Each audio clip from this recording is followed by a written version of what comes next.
তো hello guys, আজকে আমি একটা আঁকা করতে চলেছি। চলেন স্টার্ট। আমি দেখলাম এই পেজটা কাটা কুটা এ পেজেই আজকে সুন্দর করে এঁকে দেখাবো। এইরকম করে একটা ঘর এঁকে নিই। এই ঘরে এই কালারটা দিয়ে পেস্ট করে নিচ্ছি।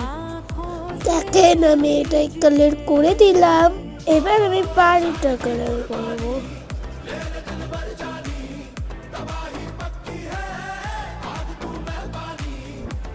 দেখো ফ্রেন্ডস, এটা হয়ে গেছে। এবার আমি তৎসাটা করব।